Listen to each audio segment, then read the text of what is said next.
While I was at a photo shoot with a client in Central Park, I saw my fiancée holding hands with another guy. She froze when she noticed me, and I'd been shooting in Central Park since sunrise, trying to meet a client's endless requests for perfect natural light. It was mid-afternoon when the wind shifted, scattering leaves across the path and giving me a break from her questions. I adjusted my lens and turned toward the fountain. That's when I saw her, Isabel, my fiancée, walking hand in hand with another man. For a few seconds, I genuinely thought my mind was playing tricks on me. Central Park was crowded that day. Families, joggers, tourists. But the way she laughed, tilting her head back like she always did when she felt adored, was unmistakable. The man beside her wasn't a friend. The way their hands locked said more than any words could. My client was still talking, but her voice faded into static. Isabel wore the green scarf I'd given her on our last anniversary, the one she said she only wore on special days. When she finally noticed me standing near the stone bridge, camera in hand, her smile died mid-sentence. Her body stiffened. The man turned, following her gaze, and didn't even bother to let go of her hand. I crossed the park before I could talk myself out of it. My client called after me, confused, but I kept walking, steady, deliberate. Isabel's eyes darted everywhere, toward the crowd, toward the man, toward me. She muttered something to him and tried to pull her hand away. He didn't release it. The man was tall, well-dressed, late 30s, the kind of guy who looked like he had every advantage life could offer. People began to notice the tension. The air between us was heavy, silent, waiting. I asked her if she wanted to explain why she was walking hand in hand with a stranger in the same park where we were supposed to have our engagement photos taken next week. She blinked rapidly, pretending confusion, saying it was just a family friend from her old job. The man gave me a brief nod, unbothered, almost amused, like he'd been through this scene before. Then something strange happened. A street performer near the fountain, one of those human statues, suddenly shouted, "Hey, that's the guy from Channel 8 News. Reeves Realty, right?" The crowd murmured. I glanced back at him. He was indeed the man I'd seen in a real estate ad months earlier, Colton Reeves. Married. Public figure. Isabel's face drained of color. Colton muttered something under his breath and tried to walk away. I didn't stop him, just turned my attention back to her. She begged me quietly not to cause a scene, but it was too late.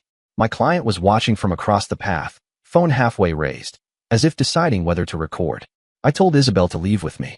She refused. I asked again who he was. She repeated the same line, a friend, but couldn't meet my eyes. That was the moment I realized the woman I was planning to marry could lie so easily, it almost looked like truth. I walked away before I said something I'd regret. I finished my photo session with mechanical precision, every click of the shutter sounding like a countdown. That evening, Isabel showed up at my apartment before I even got home. She sat on the couch like she belonged there, tears ready, voice soft, saying everything could be explained.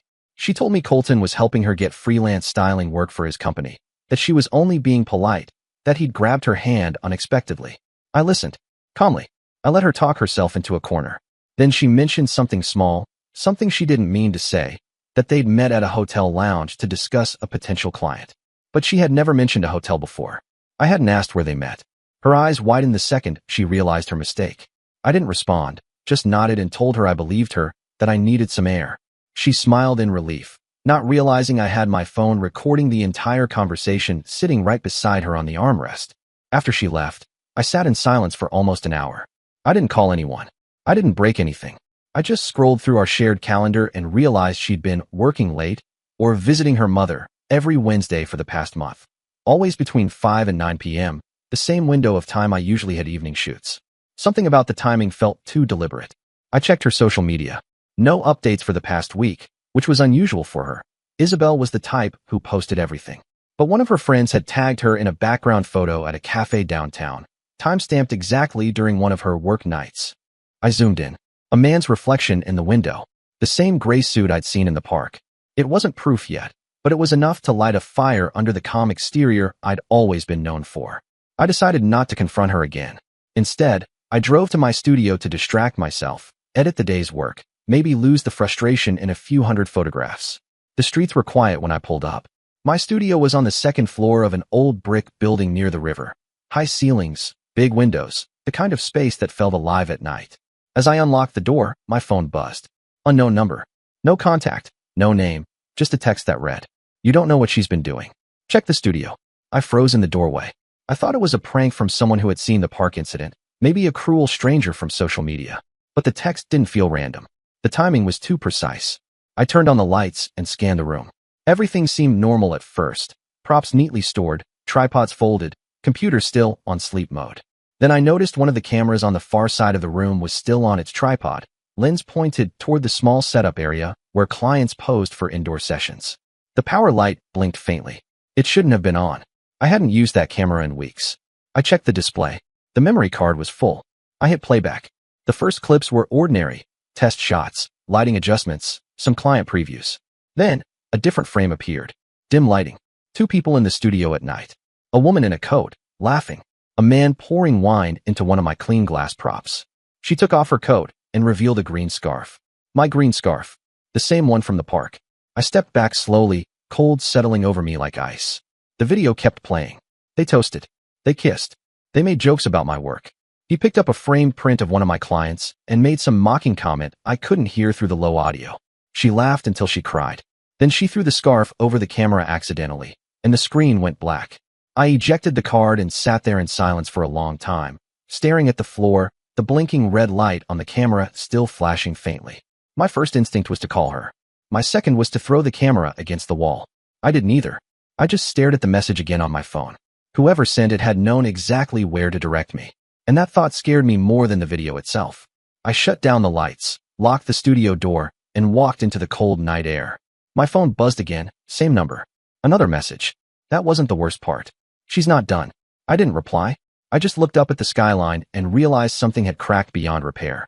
Whatever I thought I knew about Isabel, it ended the moment I saw her in that park, and now someone else, somewhere, wanted to show me what came next. I didn't sleep that night. The video from the studio ran in my head in an endless loop, every laugh, every movement, every little way she seemed comfortable in a space that was supposed to be ours. I had built that studio with Isabel. She'd helped pick the paint, arrange the furniture, even designed the logo for my business cards. To see her use it as a playground for someone else felt like a kind of trespass that went deeper than cheating. By dawn, I was still sitting on the edge of my bed, staring at my phone. The unknown number hadn't texted again. I wanted to know who it was, but I also didn't want to invite whatever this was further into my life. Still, the curiosity gnawed at me. I decided to go back to the studio in daylight, check if anything else had been touched, maybe find out how long this had been going on. When I arrived, the place looked normal again, almost too normal. The faint smell of her perfume still lingered in the air. I checked my backup drives, every camera, every SD card. That's when I found a second file. It wasn't video, it was audio, recorded from one of the small mics I kept in the setup area for ambient sound. I played it. 2 voices. Hers and his. Clear as day. They were arguing about something.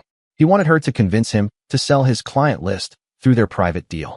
She told him she couldn't because Nathan keeps track of every session. Then Colton's voice dropped lower, smug. He told her that if she wanted a future with him, she needed to prove she could handle it. Then the sound of a zipper, a muffled laugh, and a whisper. This is proof enough. I shut it off. I didn't need to hear more. That afternoon, I sent Isabel a message asking her to come to the studio. I told her we needed to talk about what happened in the park. She arrived an hour later, sunglasses on, hair perfect, trying to look composed but failing. I didn't say a word when she walked in. I just pressed play on the video again and turned the monitor toward her. She froze, like her body forgot how to move. When the clip ended, she tried to spin it, said Colton had pressured her, said it was one mistake, that he'd promised to help her get styling work with his firm. She said she didn't mean for it to go that far. She started crying, the kind of crying that used to break me down instantly. This time, it didn't. When she realized it wasn't working, she switched tactics. She told me she'd been lonely, that I was too focused on my career, that she just wanted to feel noticed again. It was a performance. I'd seen her do the same kind of emotional pivoting at dinner parties, charming her way through anything. I told her to sit down. She hesitated but obeyed. Then I picked up my phone and pressed the screen. Her voice filled the room from last night's recording, the one where she mentioned the hotel by accident. She looked up at me in shock. I told her calmly that I'd recorded everything, that I wasn't yelling, not calling her names, but I wanted truth. Real truth.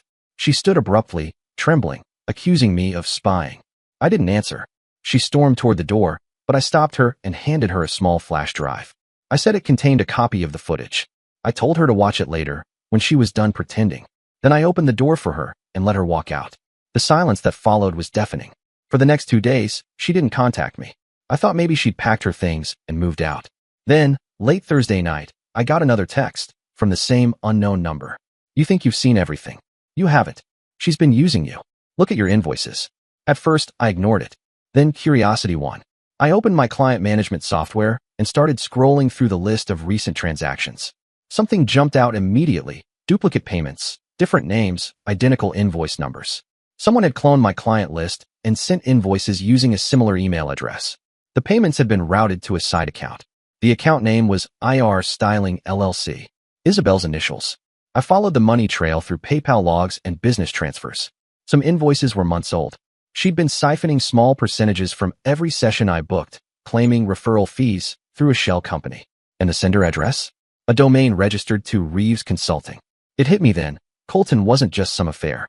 He was her partner in this. They'd been using my client base to build their own business on the side. I drove to her apartment, but she wasn't there. The doorman said she'd left with Mr. Reeves an hour earlier. I sat in my car outside the building, engine idling, pulse hammering in my throat. I didn't even know what I'd do if I saw them. Confront them both? Expose them publicly?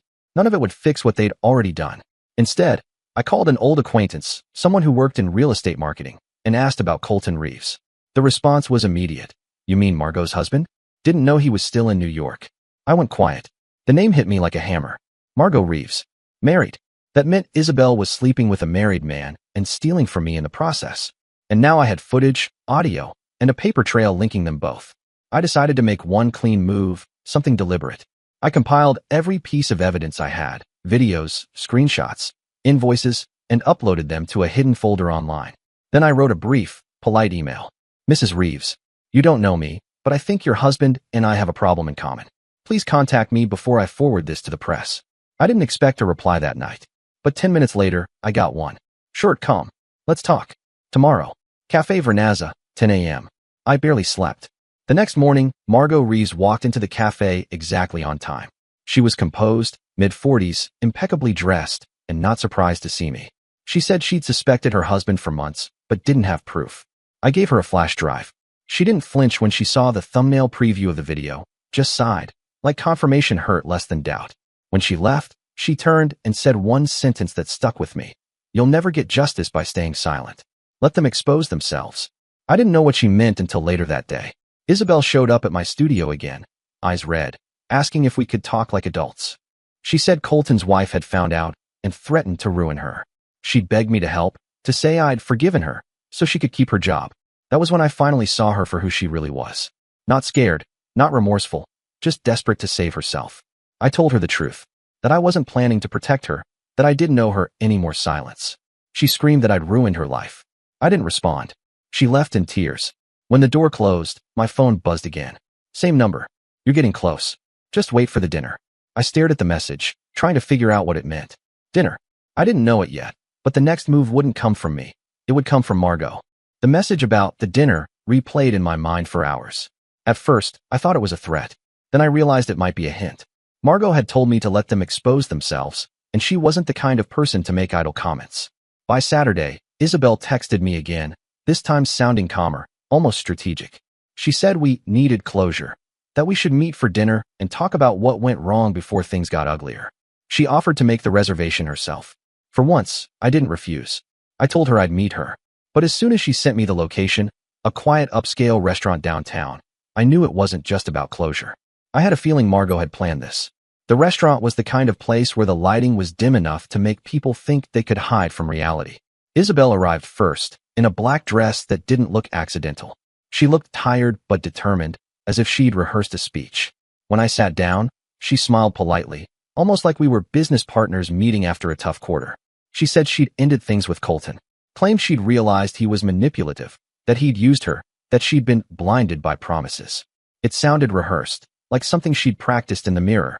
She reached for my hand. I didn't move. She sighed dramatically and leaned back. That's when I noticed someone sitting 2 tables away. A woman, mid-40s, brunette hair in a bun, focused on her wine glass, but occasionally glancing toward us. Margot. She didn't acknowledge me. She didn't need to. The waiter came. Isabel ordered a bottle of Pinot Noir for both of us. I asked for water. I wanted clarity, not comfort. She began to talk about rebuilding trust, moving forward, maybe working on projects together again since our brands still looked stronger side by side. The arrogance in her tone almost made me laugh. Even in disaster, Isabel thought in terms of image. She said she'd learned from her mistakes, that she wanted to make things right. I didn't answer. I let her fill the silence because silence made her nervous. She fidgeted with her napkin, then with her phone. Half an hour passed before Margot stood. She walked straight to our table, her heels clicking like a metronome in the quiet restaurant. Isabel's smile froze mid-sentence. Margot didn't even look at me. Her focus was entirely on Isabel. She placed a slim folder on the table and said, "You should read this before you finish your wine." Then she turned and left without waiting for a reply. Inside the folder were printed invoices, email copies, and one still image from the studio footage. Isabel laughing with Colton while holding a check. Isabel's name was on the transaction, listed as creative consultant. It wasn't a single payment either. There were multiple, spanning months. The total exceeded $20,000. For a few seconds, she didn't move. Then she whispered that Margot was lying, that it was all edited. I asked her one question. How many lies did it take before even she couldn't keep track anymore? She slammed the folder shut and hissed that I had no right to judge her. She said I'd pushed her into someone else's arms by ignoring her, by being too good for emotions. It was a strange insult, cold and desperate at once. I told her she didn't just betray me, she robbed me. That's when she lost control. Her voice rose. She said Colton told her I'd been cheating first, that I'd been taking intimate photos of clients for extra money. I stared at her, stunned. It was a ridiculous accusation, but she said it with conviction, like she believed it, or needed to believe it to survive the moment. People at nearby tables started to glance our way. She lowered her voice again, pretending composure. I paid the bill quietly and stood up. Isabel followed me out, begging me not to walk away. I said I wasn't walking away, I was ending it. Then I left her standing in front of the restaurant, clutching that folder like a shield made of paper. When I got home, my phone was full of messages from her, paragraphs of guilt, anger, apology, accusation, all in a blur of contradiction. I ignored them. Instead, I opened my laptop and sent an email to every major client we had ever collaborated with. It was brief and factual. There's been a breach of trust involving misuse of my client network. Any future bookings through IR Styling or Reeves Consulting are unauthorized. Attached are details for transparency. No slander. No emotion. Just truth. By Monday morning, Isabel's world began to unravel. 3 of her biggest clients canceled contracts. 2 posted vague but noticeable remarks on social media about professional misconduct. Word spread fast. Her stylist Instagram page went private by the afternoon. Then I got a call from one of Colton's business partners, a man named Rice. He said Colton had been pulled from a project and that Margot had gone public with their marital issues. Rice sounded almost relieved, like a long-held secret had finally detonated. But then came the second shock. That evening, Isabel showed up at my apartment again. No tears this time. No pleading. Just anger. Her lipstick was smeared, her voice raw. She said she knew everything. That Colton told her I had sent the footage to his wife, that I'd ruined both their careers. She called me a coward who hid behind others. Then she smiled strangely, the kind of smile that carried venom. She said Colton had given her a copy of proof that I'd been photographing clients illegally. Explicit photos, she said, the kind that could end my career overnight. I didn't believe her, but I saw in her eyes that she believed herself. Colton had fed her that lie as a final manipulation. He'd convinced her that she could destroy me before I destroyed him. I told her to go ahead, to do whatever she thought she needed to. She blinked, caught off guard by my calmness. Then she started to laugh, a sharp, exhausted sound that echoed through the hall. "You really think you'll come out clean?" she said before storming out. When the door closed, I finally exhaled. The fight wasn't over, it was evolving. That night, Margot called. Her voice was steady but softer than before. She said she'd heard about the photo scandal rumors spreading around the real estate circle. Apparently, Colton had leaked a story that one of my clients accused me of misconduct. No name attached, just enough to stain my reputation. Margot said she'd seen this before. It was his favorite trick. She also said she'd already handled it.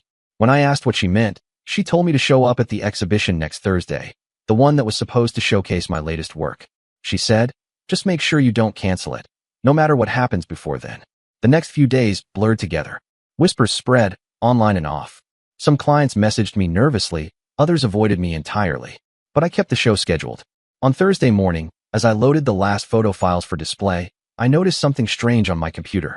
A folder I didn't remember creating, exhibit_final_a. Inside were clips from my studio cameras, unedited, timestamped. They showed Colton and Isabel together, their voices clear, mocking me, joking about stealing my clients, and, most damningly, Colton's own voice bragging about how easy it was to make her lie about anything. The files were locked, encrypted with a password, but one was titled displayready.mov. I played it. It was the same footage, perfectly edited to fit into the sequence of my exhibition slideshow. It took me a moment to realize who must have done it. Margot. I didn't touch the file. I didn't delete it. I just let it stay there. Because she'd told me not to cancel. And I finally understood why. The evening of the exhibition felt surreal. The gallery lights glowed in long rows, reflecting off the polished floor like a stage set for a performance I hadn't agreed to give. Reporters, clients, and art students filled the room with the soft hum of polite conversation. Every flash of a camera felt like a spotlight pressing against my skin. I'd prepared a speech days earlier, something about artistic honesty and imperfection, but as I stood near the projector, I realized none of it mattered anymore. This wasn't about art. It was about exposure, and Margot knew it. The event coordinator, oblivious to the storm brewing beneath the surface, asked if I wanted to preview the slideshow before it started. I said no. I wanted to see it unfold like everyone else, unfiltered. The lights dimmed. The first few slides appeared: landscapes, portraits, candid shots of the city. Each image drew a soft murmur from the audience. For a moment, I let myself feel something close to peace. But that didn't last long. Halfway through the show, the screen flickered. A small glitch. Then the image shifted to something darker, grainy video footage, time-stamped, unmistakably from my studio. The room went silent. The footage showed Isabel and Colton, laughing, drinking from my wine glasses, the same ones I used for clients. Their voices were clear. Colton bragged about how he'd made her steal a list of clients, how Nathan was too blind to see it coming. Isabel laughed along, her words slurred but sharp. He thinks love makes him safe. Every person in that room heard it. The video lasted less than a minute before fading to black and resuming the slideshow, as if nothing happened. But the damage was done. The air itself changed. People looked around, whispering. A few phones appeared, recording reactions. I didn't move. I didn't need to. Across the room, Isabel stood frozen by the wine bar, pale as marble. She hadn't expected this. She was supposed to attend to show support and maybe repair her reputation. But Margot had other plans. Reporters began murmuring questions. Someone asked if the footage was real. Another wondered aloud if it was part of the show. I stepped forward, took the microphone, and said only one sentence. Truth looks different depending on who's watching. Then I walked off the stage. I didn't look back at Isabel. Outside, the cold November air hit like a slap. My hands were trembling, not from fear, but from the release of weeks of tension. I walked a few blocks before stopping at a diner that stayed open late. Ordered coffee I didn't drink. My phone wouldn't stop buzzing. Calls, messages, notifications. News outlets had already started posting short clips from the event. Within an hour, someone uploaded the full video to social media, tagging Colton's real estate firm. By midnight, Reeves' scandal was trending. I didn't need to call Margot to know she was behind it. She'd orchestrated every second. She'd waited for her husband to fall in public, not just in private. At 1 a.m., I received an email from her. No subject line, no greeting, just a single sentence. Justice looks better under gallery lighting. I smiled for the first time in days. The next morning, the news broke in full force. Colton's company issued a public statement about ongoing internal review. Margot filed for divorce within 24 hours. Isabel's business accounts vanished from social media. My exhibition, which was supposed to be small and local, became front-page material for reasons that had nothing to do with photography. By noon, I'd received calls from sponsors asking if I'd known the footage would play. I told them the truth, I hadn't. But I didn't deny that it was real. That weekend, my studio became a kind of shrine for curiosity seekers. Some came to see where the scandal footage had been shot, others just to gawk. I ignored most of them. I had work to do. Margot stopped by on Sunday. She didn't look like someone who'd just detonated her marriage. She looked free. She handed me a small flash drive and said, "Backup, just in case the original gets deleted." Before leaving, she added, "You were right not to touch the file. Colton tried to send his lawyer to the gallery this morning to demand it be removed. Too late now. It's everywhere." I asked why she helped me. She shrugged. "Because he did to me what she did to you. Only I didn't have proof until you walked in with it." Then she smiled faintly. "Now we both do." After she left, I plugged in the flash drive. It contained the same footage, but also something new.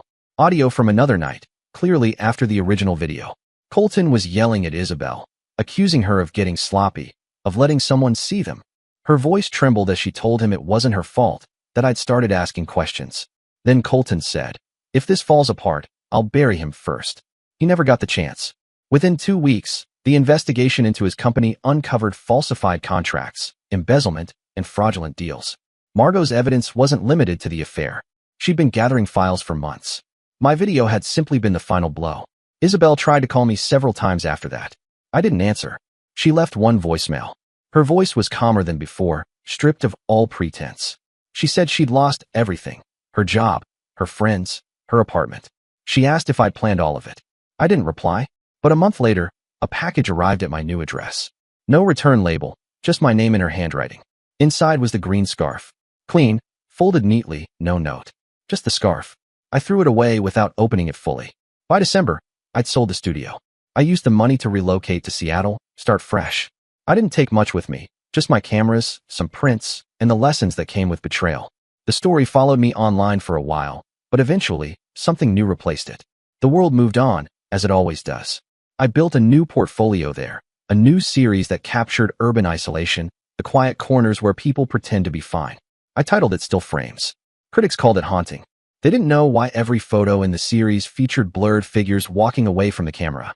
One evening, as I was setting up for another small exhibit, my phone buzzed. A new email. No address listed, just the same anonymous number that had first warned me months earlier.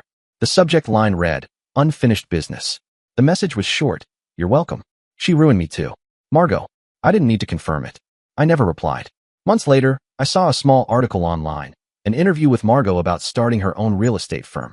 She looked radiant in the photo, confident.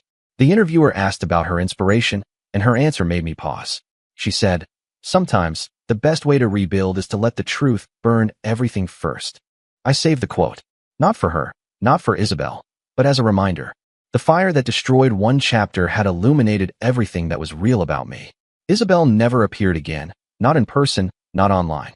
Some people said she moved overseas. Others whispered she changed her name. I didn't care. Whatever she became, she'd already been immortalized in the footage, trapped in the moment where truth finally caught up to her. Years later, when I gave a talk at an art school, a student asked what inspired Still Frames. I told him it was about learning to see what people hide in plain sight. He smiled and said, "So it's about betrayal?" I shook my head. "No," I said. "It's about clarity. Sometimes the only way to see clearly is to lose everything that blurs your view." After the talk, I walked out into the rain, lifted my camera, and snapped a photo of the empty street. Two blurred figures crossed under an umbrella in the distance, one taller, one smaller. For a second, they reminded me of that day in Central Park. I didn't lower the camera. I just captured them and walked away. Because now, finally, every frame was mine again.